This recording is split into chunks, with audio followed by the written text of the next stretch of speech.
AITA for not ordering food to avoid paying split bill. So, here's the whole backstory. I 30 male have been good friends with the guy, let's call him Jake, also 30 male, for a while. We've known each other since college, and we've stayed close over the years. We're the kind of friends who don't need to see each other all the time to still have that bond. So, when he started dating a girl, Sarah 28 female, about a year ago, I was really happy for him.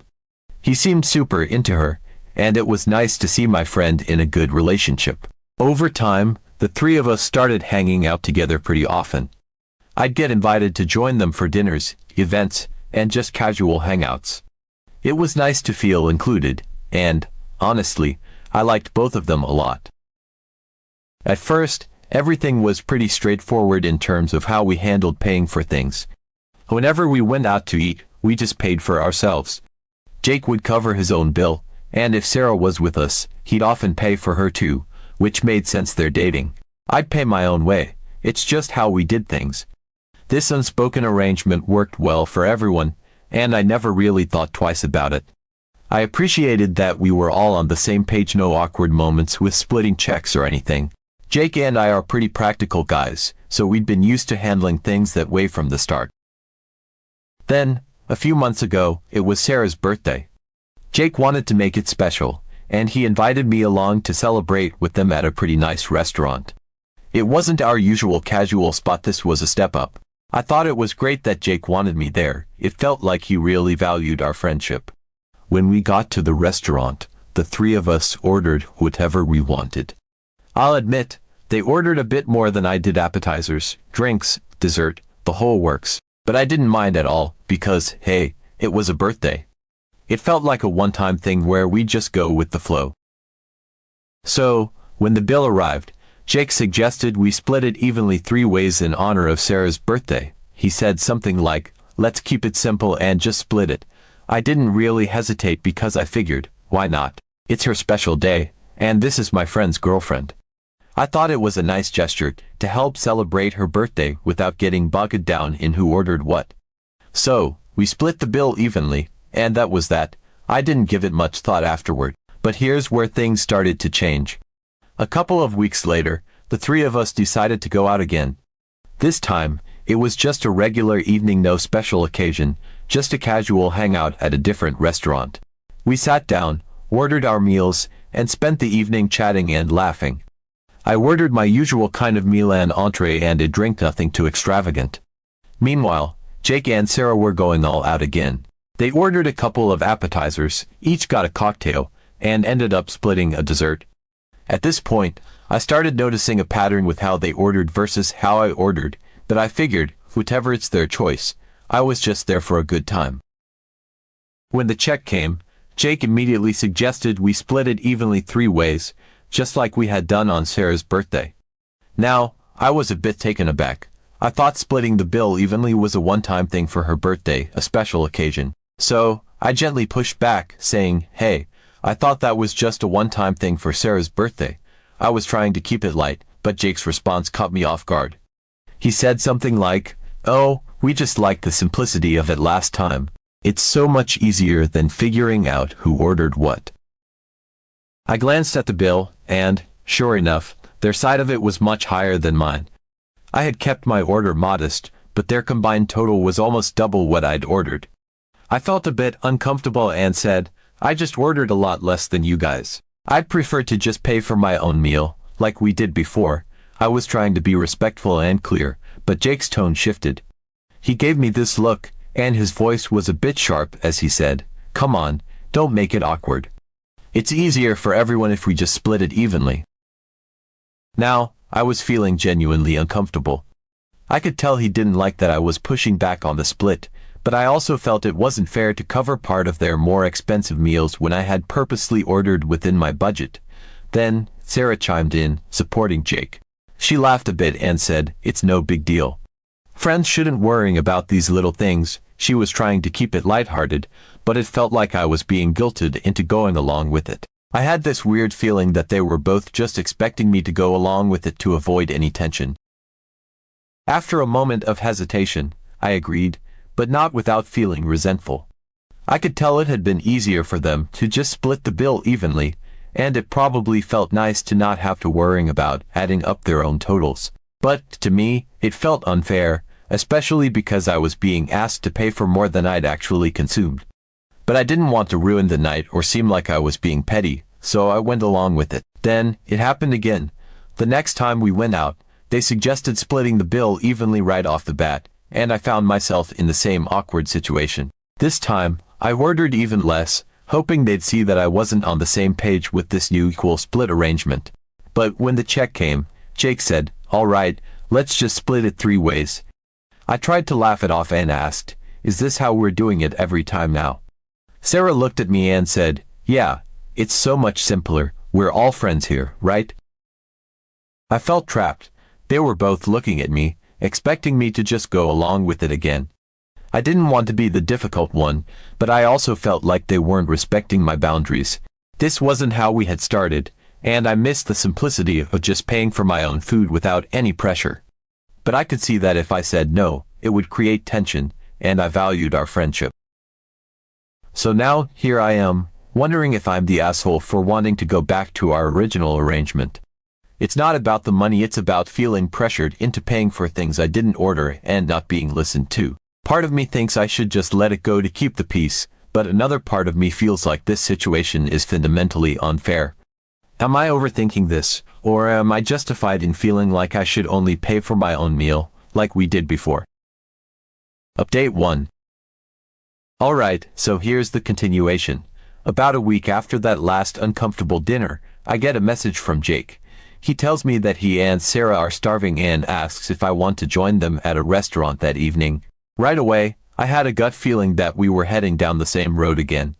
I mean, every time we'd gone out recently, the whole splitting the bill evenly thing kept coming up, and I was getting pretty tired of being pressured into it. I felt like I wasn't being heard, and it was starting to bother me more and more.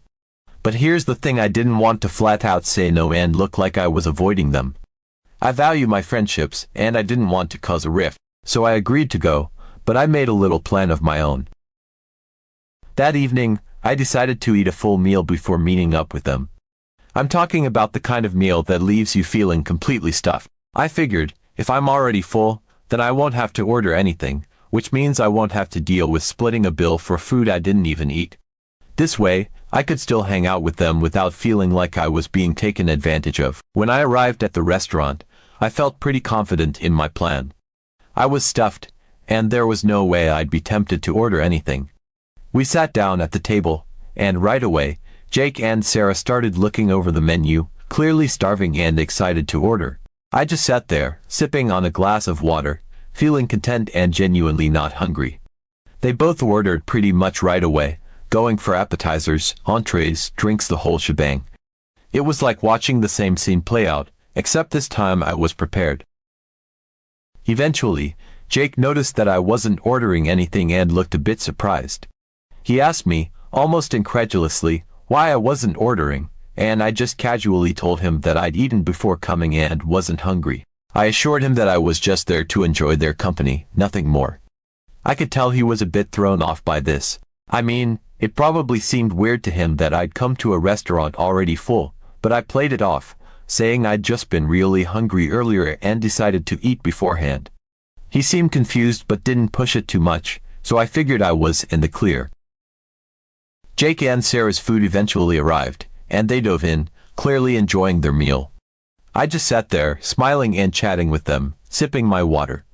They offered me some bites of their food here and there, but I politely declined, sticking to my plan. I didn't want there to be any room for misinterpretation. I wasn't eating, so there was no reason for me to chip in for the bill. I kept thinking to myself that maybe this was the only way to set a boundary with them. The meal went on, and I could feel an invisible shift in the air. Jake and Sarah were eating, laughing, and chatting as usual, but there was an underlying tension, almost like they were both vaguely aware of the fact that I wasn't participating in the meal. Every now and then, Jake would glance at me with a questioning look, maybe hoping I'd cave and order something small, even just a drink, but I stayed committed to my plan. I'd strategically position myself with just water in front of me, taking the occasional sip to at least look somewhat involved. I knew it looked odd, me sitting there with no food on the table, but I was prepared to ride out the awkwardness. As their dishes kept coming, Jake and Sarah seemed to be enjoying their meal without fully understanding why I wasn't joining in. I could see it start to sink in that I was serious about not ordering anything. Sarah even offered me a bite of her appetizer at one point, laughing lightly and saying, "Come on, at least try a little something." But I politely declined, sticking to my story about eating beforehand. I could see her trying to brush off the awkwardness with humor, but it was clear they were both caught off guard by my decision. When the main courses came, I could feel both their eyes on me as they began eating. Jake paused a couple of times, clearly on the verge of asking again if I was sure I didn't want anything, but he held back, probably sensing my resolve. Sarah, too, seemed a bit thrown off, like she was trying to piece together why I would agree to come to a restaurant if I wasn't planning on eating. But I just kept the small talk going, trying to steer the conversation toward casual topics, hoping to diffuse the tension that was building beneath the surface. Finally, when they were finished and the server brought the check, the moment I'd been anticipating arrived. Jake didn't miss a beat. He reached for the bill and, just like clockwork, suggested we split it. I could feel my heart race slightly, but I kept my cool, calmly sitting back and not making a move. They both paid their parts without a second thought, then looked expectantly at me, waiting for my contribution. But I didn't reach for my wallet. I sat there, feeling the weight of their stares, but I stayed resolute. I could see the confusion flicker across Jake's face, his eyes narrowing slightly as he processed what was happening. After a beat, he finally asked, genuinely puzzled, why I wasn't putting in any money. I looked back at him calmly and explained, as tactfully as I could, that since I hadn't ordered anything, I didn't see a reason to pay. I pointed out that I was only there for their company and that I hadn't eaten anything, so it didn't make sense for me to contribute to a meal I hadn't participated in. As I explained, I watched Jake's expression shift. His initial confusion turned to mild frustration, and I could see him struggling to understand or maybe just not wanting to accept what I was saying. Sarah sat quietly, but the look on her face said it all. She was clearly uncomfortable with the direction things were going. Jake, still processing, finally said something about how we're friends and how it should be no big deal to split things evenly, especially since we'd done it before. There was an implication in his tone, like I was the one making things awkward by refusing to chip in. He seemed genuinely put off by the fact that I wasn't automatically agreeing to this simpler way of handling the bill. I could tell that, in their minds, this arrangement was supposed to be seamless and easy. But I felt the tension building between us, and I could feel the silent judgment behind their stares, like I was somehow being petty or difficult.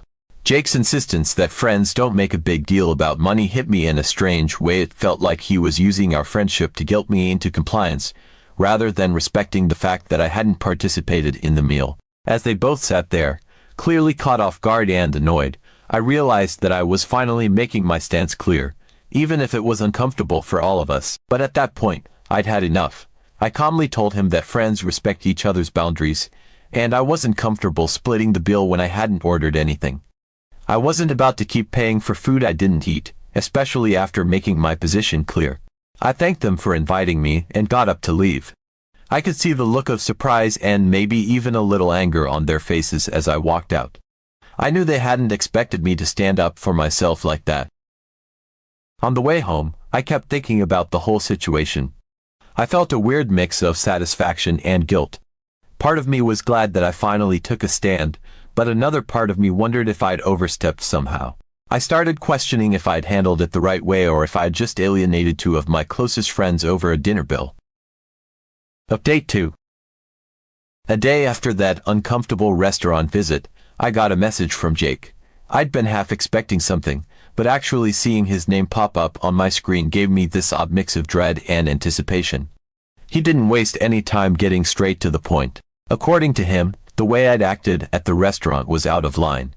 He said it wasn't what friends do to each other, that friends don't pull stunts like eating before a meal out.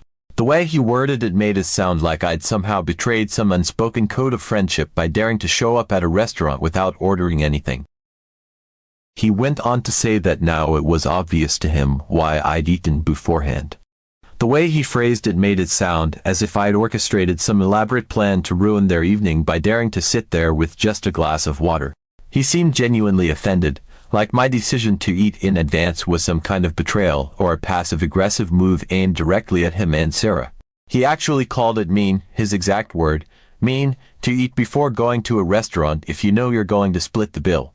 He was acting as though by simply showing up without an appetite, I'd broken some cardinal rule of friendship. According to him, it was rude of me not to tell them upfront that I wasn't planning to eat, as if my dietary choices were somehow his business. What struck me the most was his insistence that by not eating, I'd essentially forced them to cover the entire bill, as though my absence on the receipt was some tactical maneuver that left them burdened and blindsided. He painted this picture where they were left scrambling because I'd refused to contribute, even though I hadn't ordered a single thing.